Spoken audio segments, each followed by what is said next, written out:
Hey guys, Tosan here with some more skill cap guides. I'm allowed to upload them to my YouTube channel on occasion. Also, if you don't know already, Skill Cap uploads some for free on their YouTube channel as well, so, kind of like a sampling, I guess. So feel free to check them out. There are some links in the description for some other guides that I have done that they've put up on Skill Cap's YouTube channel, so there's links in the description to check those out. They're like rogue and hunter tips and tricks type stuff and situational awareness. These are a couple of 2v2 matchup guides that I'm uploading for now. Anyway, I upload a whole crap ton of skill cap guides for, high-level arena gameplay on Mage, Hunter, and Rogue on skillcap.com. So, this is kind of just to give you an example of some of the videos I do there. Anyway, here you go. Enjoy.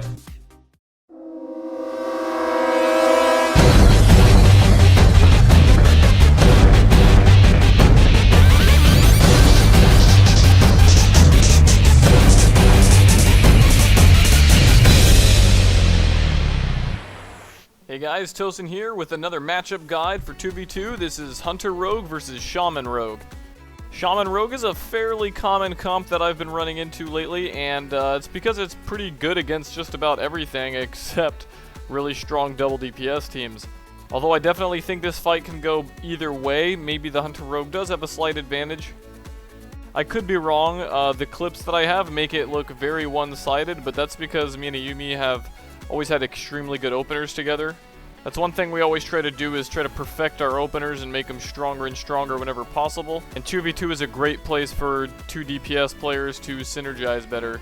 As for the general strategy, since the rogue is hiding like a little bastard all the time, good luck finding him. You probably won't find him and get him set up for a good opener, so generally speaking, you're going to want to sap the shaman and open really hard on him. Normally when it comes to resto shamans, I say to go on the target that doesn't have earth shield, but in this case, unless you're lucky and find the rogue in stealth, you don't really have a choice. Of course, after opening hard on the shaman, you want to CC the rogue, scatter, traps, monkey stuns, etc. Hopefully you scatter trap him when the shaman is either in a smoke bomb and can't dispel him, or when he's out of line of sight running for his life, or he's stunned or silenced. Also, keeping flares down for the rogue's vanishes is extremely helpful, and snake traps and stuff are good too. But as usual, do not focus too much on CC. You want to be aware of the rogue and what he's doing, but you have to stay aggressive and force that shaman to use all his cooldowns or die. So pay attention to the rogue, but don't obsess over him. You need to get out a lot of damage too. And lastly, if you just can't seem to land a kill on that shaman and he starts topping himself off and the rogue peels him and stuff, definitely look to swap to the rogue, because if the rogue is allowed to run around and do what he wants for too long, he could easily turn it around on you. So swapping kill target and CC target is definitely something you're probably going to want to do if the fight is dragging on too long and you're just not managing to land a kill on that shaman. Attacking the rogue is a good way to control him and keep him from killing you. Alright, now let's get to these clips and see how it plays out. Alright, so of course you want to be in camouflage so you can't get sapped yourself. Shoot a flare if you want. It's probably better to shoot the flare near the shaman, but it doesn't really matter. It's kind of random what the rogue will do. So we sap the shaman to hold him still, so he's in a good position to get destroyed. The rogue opens on me, which means I'm just going to monkey stun and trap him. Remember, unless the rogue immediately trinkets, you don't really need to use Roar of Sacrifice early, because you're going to just monkey stun him when he's got a stun on you, and then trap him. And even if he trinkets, you can scatter him still, so don't waste your Roar of Sacrifice just yet. Now, I am dropping a trap on this rogue right in front of the shaman, but the shaman is going to be stun locked and silent, so he can't dispel it. So this rogue is like, oh my god, dispel me, please, I can help you if you dispel me. And he's like, oh my god, I can't, I'm dying and I'm silenced. CC combos like this can really screw people when they're not expecting it. As you can see, with such a perfect uninterrupted opener, we got tons of burst on this shaman, and my rogue teammate drops a smoke bomb to disrupt his spirit link, and then I scatter the rogue out of the trap, and the spirit link doesn't work and the shaman just dies. Now I'm going to back it up a little bit just so you know exactly what went wrong for them. They basically got caught off guard because this was the first time we fought them. They didn't really know what we were capable of, so they were playing conservatively and they did not trinket. See, the rogue knows that if he trinkets, he's going to get blinded. So there's not really too much you can do about that, but he might actually get to peel my rogue before he gets blinded, so it's probably the smarter choice to just trinket the trap when his shaman clearly can't dispel him. On the other hand, the shaman could have trinketed the cheap shot and then just dispelled the rogue. So although this first fight was completely one-sided, you can bet that when you fight the same team over and over, they won't be caught off guard next time, and it will be a little bit harder at least. Oh, and always try to keep in mind that Smoke Bomb disrupts Spiritling totems. If you can predict when the Shaman is going to panic and drop that Spiritling totem to save his life, if you drop a Smoke Bomb on top of them, it will disrupt it and not do a damn thing. Alright, this next clip is the same team on the same map. This is round 2. Do you think they're going to get caught off guard again and die so easily? Probably not. I think the Shaman disconnected in the ready room, which is why he was down there, but he's back and he's sapped again. So yet again, we really have no choice but to open on the Shaman, but we are pretty much expecting that they're not going to save their trinkets this time. So I pop my trinket and rapid fire macro, start casting an aim shot and a chimera shot with Tricks of the Trade, and we do a pretty damn hard burst on him. But as you can see, the enemy rogue was ready and waiting, and he dropped a smoke bomb on his Shaman to protect him from my shots. And then he also gouges my rogue to peel him, and he's also going to shadow dance on him to stunlock him. So, okay, he has successfully peeled his Shaman this time, and it's a completely different game now. This is a fairly high rated team, so we pretty much expected them to adapt like this. But we're ready to adapt as well if we need to, so we're going to try to continue killing the Shaman and see if we can recover. But we're going to quickly realize that the kill is obviously lost, and it's just going to be the safe choice to go on the rogue after this. So we're trying to still kill this Shaman, because we just love killing Shamans. I scatter trap, and I should have dropped a frost trap. I didn't kill the grounding. I don't know why. I just completely screwed up there.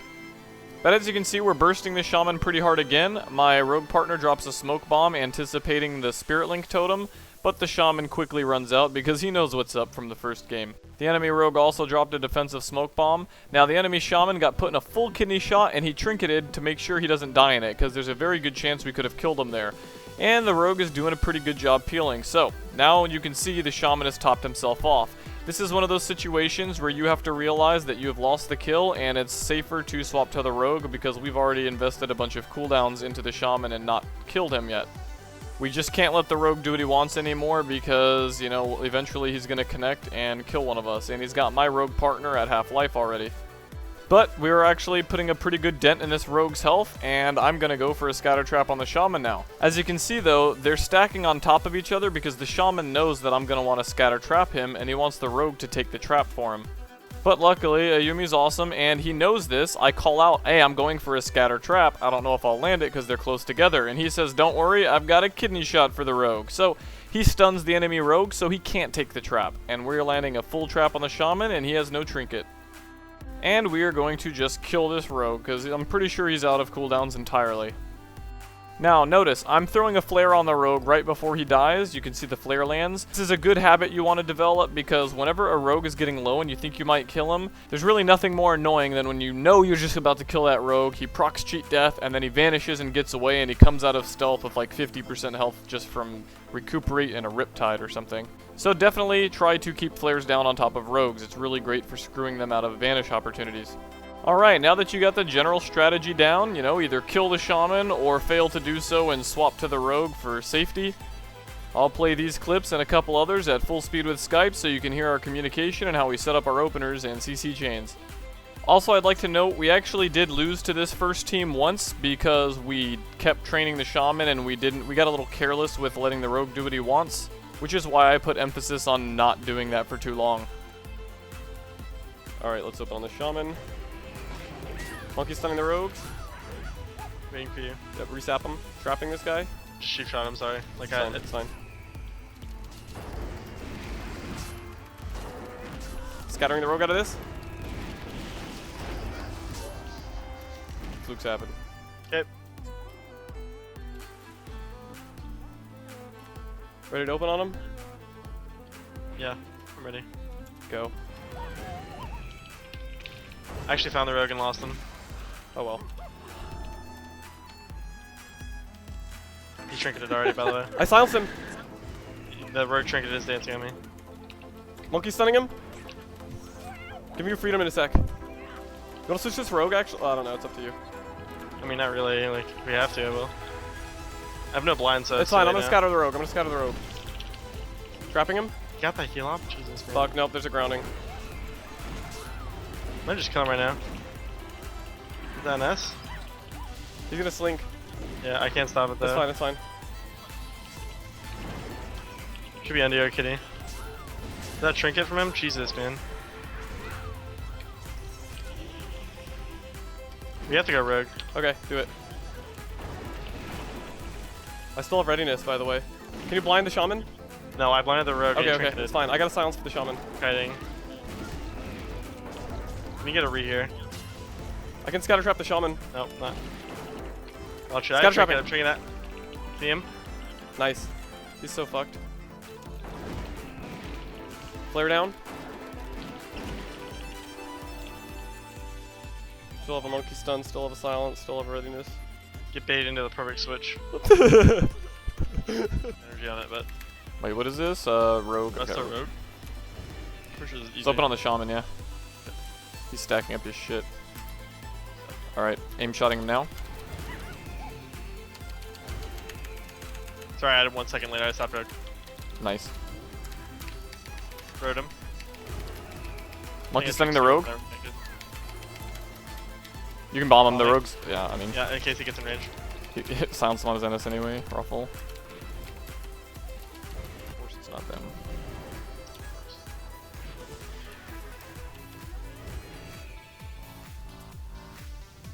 Stopped him in a kind of good spot. Yeah, opening on him. Monkey stunning the rogue. Scattering the rogue. Oh, trinketing kidney. Nice link.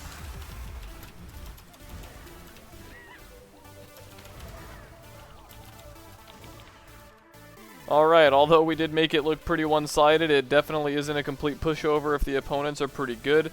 That first team actually beat us the first time we encountered them. We really underestimated them at first and let the rogue do what he wanted too much, and that was a big mistake. And of course, the more you fight the same team, the more they adapt to your strategy. But I definitely feel Hunter Rogue as a comp has the tools definitely required to beat this comp fairly easily. Even if they adapt, you can always adapt yourself. Alright guys, I hope you found this enjoyable or useful in some sort of way, for some of you at least.